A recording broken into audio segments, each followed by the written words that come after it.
जय श्री राधे कृष्णा। लक्ष्मी नारायण भगवान की जय, गणपति भगवान की जय। प्रिय भक्तजनों, आज आप सुनेंगे बुधवार व्रत की कथा। तो आज आप सुनेंगे गणेश जी की पवित्र कथा। एक गांव में एक भाई बहन रहते थे। भाई बहुत गरीब था, पर उसकी बहन बहुत पैसे वाली थी। जब बहन के ननद का विवाह था, तब बहन ने ना तो अपने भाई को विवाह में आने का निमंत्रण दिया और ना ही कोई चिट्ठी भेजी। भाई को बाहर वालों से पता चला कि उसकी बहन की ननद का विवाह है। भाई ने अपने गांव वालों को बताया। तब गांव वाले ने अपनी बहन से चुनरी, बिछिया और साड़ी जैसा जिनसे बन पड़ा कन्या के लिए दिया। भाई सारा सामान लेकर बहन के गांव पहुंचा। बहन के घर जाने पर बहन की देवरानी बोली, भाभी जी आपके भाई आए हैं। तो बहन ने पूछा, कैसे आए हैं और क्या पहना है? तब देवरानी ने कहा, पैदल आए हैं, फटी पगड़ी फटी धोती पहने हैं। तो बहन बोली, मेरे ससुर हवेली के सामने दुकान में बैठे हैं, मुझे शर्म आती है। भाई को बोलो पीछे के दरवाजे से आए। भाई के आते ही बहन ने भाई को एक कमरे में बंद कर बाहर से ताला लगा दिया। एक तरफ लड़की का विवाह हो रहा था, गाजे बाजे बज रहे थे, अतिथियों को भोजन कराया जा रहा था और दूसरी तरफ बाई को कोई भी पानी तक पूछने वाला नहीं था। तभी बांजे की बहू को दया आई, उसने दरवाज़ा खोल दिया। दरवाज़ा खुलते ही बाई वहाँ से भागा। 2 दिन के भूखे प्यासे रहने के कारण उसे चक्कर आने लगे। रास्ते में एक गणेश जी का मंदिर था, वहाँ जाकर वो गिर गया और रोते रोते गणेश भगवान को अपनी व्यथा सुनाई और बोला, हे गणेश जी महाराज, आज मेरी गरीबी के कारण से मेरी सगी बहन ने मुझे धिक्कार दिया। घर जाने पर मेरी पत्नी, मेरे बच्चे जब पूछेंगे कि विवाह से क्या मिठाई लेकर आए हो, तो मैं क्या जवाब दूंगा? तब गणेश जी को उस पर दया आ गई और गणेश जी भगवान बोले, मेरे बगीचे से ककड़ी और तरबूज तोड़कर ले जा। तब बाई ने ककड़ी तोड़कर झोला भर लिया और अपने घर गया। घर जाते ही बच्चों ने पूछा, पिताजी बुआ के यहाँ से हम लोगों के लिए क्या लाए हो? झोला खोलते ही छोटे तरबूज सोने के गेंद में बदल गए। बाकी तरबूज काटने से हीरे मोती निकले। पत्नी बोली, आप बहन के घर से इतना कुछ क्यों लाए? आपकी बहन ने हम लोगों को बहुत ज़्यादा दे दिया है। बाई ने कुछ भी जवाब नहीं दिया। गणेश भगवान की कृपा से उनके दिन बदल गए। बाई का काम धंधा जोरों से चलने लगा। धीरे धीरे गहने कपड़े, रहने के लिए मकान बन गए। पत्नी बोली, एक बार ननद जी को बुलाकर लाओ। तो बाई ने नए कपड़े, नए जूते पहनकर रथ में बैठकर बहन को लेने गया। देवरानी बोली, भाभी जी आपके भाई आए हैं। बहन ने पूछा, कैसे आए हैं और क्या पहना है? तब देवरानी बोली, रथ में बैठकर खूब ठाठ बाट से आए हैं। बहन बोली, मेरे भाई को बोलो कि हवेली के सामने से आए, मेरे ससुर देवर जेठ देखेंगे। भाई का बहन ने खूब स्वागत सत्कार किया। भाई बोला, बहन मैं तुम्हें लेने आया हूँ। तब बहन ने कहा, मुझे भी बहुत दिन हो गए हैं, चलो मैं चलती हूँ। भाई बहन को लेकर अपने घर आया। भाई और उसकी पत्नी ने बहन का खूब आदर सत्कार किया, जो चीज़ें मांगी सब बनवा कर दिया। बहन बोली, भाई मुझे एक जूते चाहिए। तब भाई ने मोची को बुलाया और कहा, मेरी बहन के लिए ऐसे जूते बनाओ जो मुँह से बोले। भाई ने बहन को बहुत सारा धन देकर विदा किया, पर अभी तक वह जूती नहीं आई थी। बहन रवाना होने लगी, तभी मोची जूतियाँ लेकर आया।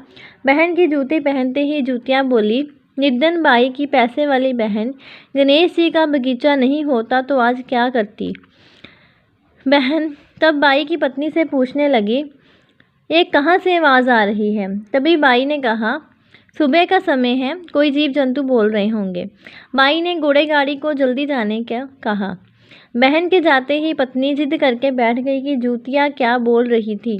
तब पति ने अपनी पूरी आपबीती सुनाई कि कैसे बहन ने मुझे 2 दिन भूखा रखा, कमरे में बंद कर दिया था। बांजे की बहू ने दरवाज़ा खोला, तब मैं बाहर आया और गणेश जी की शरण में जा पहुंचा। गणेश जी की कृपा से हमारे दिन बदले हैं। उसने अपनी पत्नी की सारी बातें बताई। तब पत्नी बोली, अगर मुझे मालूम होता कि मैं आपकी बहन को कुछ नहीं देती, मेरा दिया हुआ सब कुछ वापस लेकर आओ। तब पति बोला, गणेश भगवान ने हमें सब दिया है, अगर वह मुझे भूखा प्यासा कमरे में बंद नहीं करती तो मैं गणेश भगवान के मंदिर में क्यों जाता? क्या मैं गणेश जी को अपना दुखड़ा सुनाता? तुम अपना मन मैला मत करो और अपने पर तो गणेश जी की कृपा है और किस चीज़ की कमी है। फिर दोनों गणेश जी के आगे झुककर प्रणाम करते हैं और जयकारा लगाते हैं। हे गणेश जी महाराज, जैसी कृपा आपने गरीब बाई पर की, वैसे ही अपने सभी भक्तों पर अपनी कृपा बनाए रखना। बोलिए गणेश जी भगवान की जय। आइए सुनते हैं गणेश जी की एक और पुरानी कथा। एक बार देवी तुलसी विवाह हेतु वर ढूंढने के लिए तीर्थ यात्रा पर निकली थी और ढूंढते ढूंढते वह गंगा किनारे पहुंच गई। उस समय गणेश भगवान गंगा किनारे तप कर रहे थे। उन्हें देखते ही देवी तुलसी उन पर मोहित हो गई और उनके मन में गणेश भगवान से विवाह की इच्छा उत्पन्न हुई। फिर देवी तुलसी ने गणेश जी के पास जाकर उनका ध्यान भंग कर दिया। आंखें खोलने के बाद गणेश भगवान के सामने देवी तुलसी खड़ी थी, लेकिन सामने एक स्त्री है, इसलिए अपने क्रोध को नियंत्रण में रखकर गणेश भगवान ने पूछा, आप कौन हैं देवी, और मेरा ध्यान भंग करने का क्या कारण है। तो जवाब में देवी तुलसी ने अपने परिचय के साथ गणेश जी से विवाह की बात कर ली। उत्तर में गणेश भगवान जी बोले, देवी मैं ब्रह्मचारी हूँ, इस वजह से मैं विवाह नहीं कर सकता। अपने विवाह प्रस्ताव के लिए ना सुनने के बाद देवी तुलसी क्रोधित हो गई और उन्होंने गणेश जी को श्राप दे दिया कि उनका ब्रह्मचर्य टूटेगा और उनके 2 विवाह होंगे। इस बात पर गणेश भगवान भयंकर क्रोधित हो उठे, क्योंकि एक तो वह स्त्री है, इसलिए ध्यान भंग करने पर भी गणेश जी ने कुछ नहीं कहा और इतनी विनम्रता से बात करने पर भी उन्हें श्राप दिया। फिर गणेश जी ने भी देवी तुलसी को श्राप दे दिया कि तुम्हारा विवाह शंखचूड़ नाम के असुर के साथ होगा। एक देवी होकर भी उनका विवाह एक राक्षस से होगा। यह जानकर देवी तुलसी विचलित होगी और विनायक जी से इस कठोर श्राप से मुक्ति दिलाने की क्षमा याचना करने लगी। फिर गणेश जी को तुलसी देवी पर दया आ गई। वह बोले कि मेरा श्राप तो बदल नहीं सकता, वह तो सच होकर ही रहेगा, लेकिन अगले जन्म में तुम एक पेड़ बनोगी और भगवान महाविष्णु जी को अत्यंत प्रिय होगी। उनकी पूजा में भी तुम्हारा एक महत्वपूर्ण स्थान होगा और कलयुग के इंसानों को तुम मोक्ष का मार्ग दिखाओगी। लेकिन तुमने मेरा तप भंग किया है और मुझे ब्रह्मचारी होकर भी 2 विवाह का श्राप भी दिया है, इसलिए मेरी किसी भी प्रकार की पूजा में तुम निषिद्ध रहोगी। इस प्रकार देवी तुलसी भगवान गणेश जी की पूजा में निषिद्ध हो गई। प्रेम से बोलिए गणपति भगवान की जय। अब सुनते हैं गणेश भगवान जी की अन्य कथा। गणेश जी का मुख हाथी का है और एक दंत भी टूटा हुआ है। इन्हीं 2 कारणों की वजह से उनका विवाह नहीं हो पा रहा था। इस बात से गणेश जी महाराज अक्सर नाराज रहा करते थे। एक दिन एक देवता के आग्रह पर विनायक जी उसके विवाह में अपनी उपस्थिति दर्शाने गए। विवाह स्थल पर पहुंचने के बाद कुछ देवताओं ने मिलकर गणेश भगवान का समय पर विवाह न होने के कारण उपहास किया, जिससे गणेश जी बहुत ही अधिक नाराज हो गए। उसी दिनों उन्होंने ठान लिया कि जब तक मेरा विवाह नहीं होता तब तक मैं किसी भी देवता का विवाह नहीं होने दूंगा। गणेश भगवान के पास विवाह और अन्य संदेश लाने का काम उनके प्रिय वाहन मूषक राज करते थे। अब मूषक राज जब भी किसी देवता के विवाह का समाचार लाते तब गणेश जी उसे आदेश देते और मूषक राज अपनी सेना के साथ जाकर उस विवाह के मंडप को गिराकर तहस नहस कर देते और बरातियों को भी भगा देते। इस तरह गणेश जी और मूषक राज की मिली बातें की वजह से किसी भी देवता का विवाह नहीं हो पा रहा था। गणपति जी के व्यवहार से तंग आकर सभी देवी देवता भगवान शिव और माता पार्वती जी के पास पहुंच गए और इस विराट समस्या का समाधान मांगने लगे। भगवान शिव और माता पार्वती जी ने कहा कि इसका हल तो आपको केवल ब्रह्मदेव जी के पास ही मिलेगा। कृपा करके आप ब्रह्मलोक को जाएं। तब माता पार्वती और महादेव जी को प्रणाम करके सभी देवी देवता ब्रह्मा जी के पास प्रकट हुए। देवताओं की समस्या को ठीक से सुनने के बाद ब्रह्मा जी ने अपनी योग शक्ति से 2 कन्याओं का निर्माण किया। कन्याओं का नाम था रिद्धि और सिद्धि। वह दोनों ब्रह्मा जी की मानस पुत्रियां थीं। उन्हें लेकर ब्रह्मा जी गणेश महाराज के पास गए और उनसे अपनी पुत्रियों को ज्ञान एवं शिक्षा प्रदान करने का निवेदन करने लगे। ब्रह्मा जी का मान रखने के लिए एकदंत भगवान ने रिद्धि और सिद्धि को शिक्षा देना आरंभ किया। फिर उस दिन के बाद से जब भी मूषक राज किसी विवाह की खबर लेकर आते, उस वक्त रिद्धि और सिद्धि गणेश जी को अपनी बातों में उलझा कर रखती थी। इस तरह गणेश जी का ध्यान किसी और विषय पर रहता और दूसरी तरफ देवताओं का विवाह संपन्न हो जाता। एक दिन बुद्धि के देवता भगवान गणेश जी को यह समझ आ गया, लेकिन उनके क्रोध में आने से पहले ही ब्रह्मदेव अपनी दोनों पुत्रियों के साथ वहां प्रकट हो गए। रिद्धि और सिद्धि को सामने देखते ही गणेश जी का क्रोध बढ़ने लगा, किंतु विनायक जी के मुख से कोई भी शब्द निकलने के पहले ही भगवान ब्रह्मदेव ने कहा कि गणेश जी, आपने स्वयं ही मेरी पुत्रियों को शिक्षा दी है और अब मुझे इन दोनों के विवाह योग्य कोई वर नहीं मिल रहा है। मेरी आपसे विनती है कि आप ही रिद्धि और सिद्धि से विवाह कर लें, मुझे धन्य कीजिए। परमपिता ब्रह्मदेव जी की शांत वाणी को सुनकर गणेश जी का क्रोध शांत हो गया और वह उस विवाह प्रस्ताव के लिए हंसी खुशी राजी हो गए। विवाह के बाद अपनी दोनों पत्नियों से उन्हें 2 पुत्र प्राप्त हुए, जिनका नाम रखा गया शुभ और लाभ। तो प्रेम से बोलिए गणेश जी भगवान की जय। आइए सुनते हैं भगवान श्री गणेश जी की एक अन्य कथा। बहुत समय पहले की बात है। एक दिन गणेश जी धरती पर सैर कर रहे थे।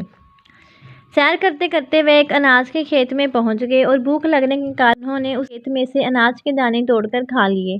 वह खेत सेठ धनीराम जी का था। कुछ समय बाद गणेश जी को अपने किए पर पछतावा होने लगा, क्योंकि उन्होंने सेठ जी को बिना पूछे ही उस खेत से अनाज चुरा लिया था। फिर गणेश जी ने सोचा कि अपने किए बुरे कर्म का प्रायश्चित तो करना ही पड़ेगा।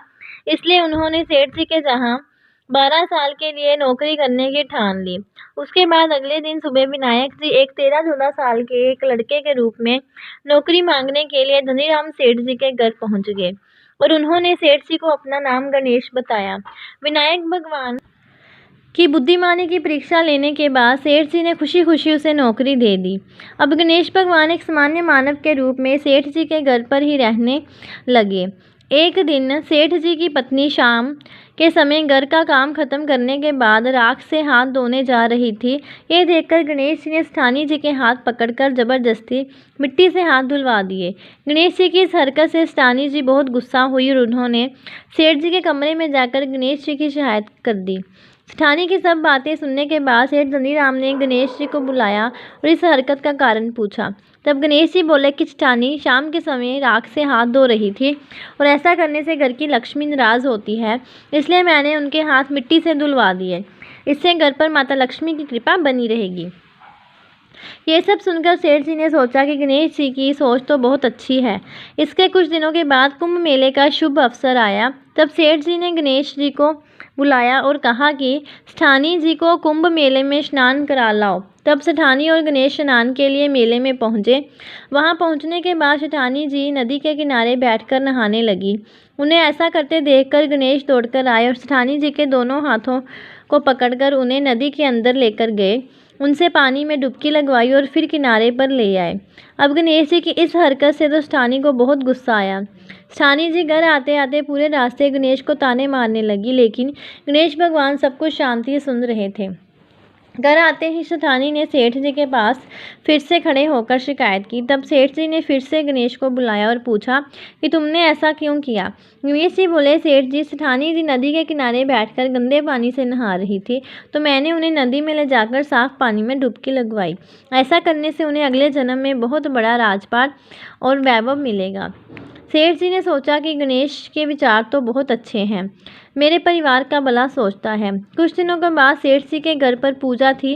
पंडित जी आने के बाद में सेठ जी ने गणेश से कहा, जाओ और सेठानी को बुलाकर लाओ। सेठ जी की आज्ञा के अनुसार गणेश जी सेठानी को बुलाने गए। उस वक्त सेठानी काली चुन्नी ओढ़कर कमरे से बाहर आ रही थी। वह देखते ही गणेश जी वह काली चुन्नी उतार कर फाड़ दिए और कहा कि पूजा के लिए लाल रंग की चुन्नी ओढ़कर आओ। अब सेठानी जी गणेश जी पर बहुत नाराज़ हुई और उन पर चिल्लाने लगी।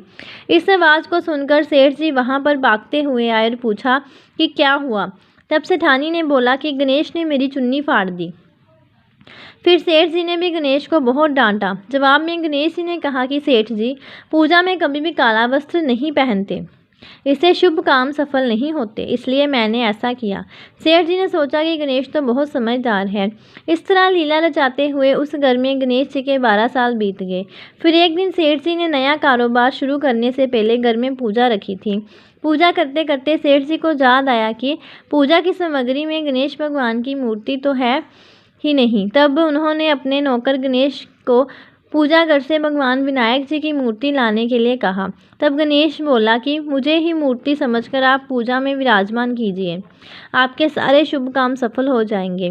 इस बात को सुनकर सेठ जी को गुस्सा आया और वह बोले, गणेश, तुम अब तक सेठानी से मजाक करते थे और मुझसे भी करने लगे हो। तब उत्तर में गणेश जी ने मुस्कुराते हुए सेठ जी से कहा कि मैं मजाक नहीं कर रहा हूँ, मैं सत्य कह रहा हूँ। इतना कहने के बाद नौकर गणेश ने अपना असली भगवान स्वरूप धारण कर लिया। साक्षात भगवान श्री गणेश को सामने देखते ही सेठ और सेठानी उनके चरणों में लीन हो गए और उन्होंने अपनी पूजा संपन्न की। इसके बाद गणेश जी देखते ही देखते अंतर्ध्यान हो गए। बाद में सेठ और सेठानी को बहुत पछतावा होने लगा कि स्वयं भगवान हमारे घर नौकरी कर रहे थे और हमने उनके साथ कितना बुरा व्यवहार किया, उनसे बहुत सारा काम कराया। ये सोच सोच कर दोनों दुखी रहने लगे। फिर उसी रात सेठ और सेठानी के सपने में भगवान गणेश प्रकट हुए और उन्हें समझाया कि मैंने 12 साल पहले तुम्हारे खेत से अनाज के दाने बिना पूछे तोड़ लिए थे और उसी कर्म का दोष दूर करने के लिए मैं 12 साल से तुम्हारे घर नौकरी किया।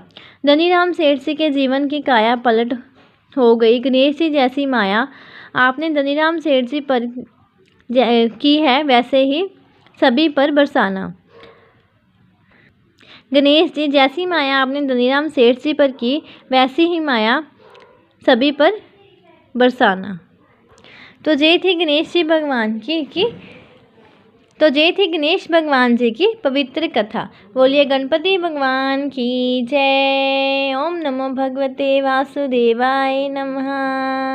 प्रिय भक्तजनों, ऐसी और कथाएं श्रवण करने के लिए और जानकारी प्राप्त करने के लिए चैनल को सब्सक्राइब करें और वीडियो को ज़्यादा से ज़्यादा शेयर करें। जय श्री राधे कृष्ण।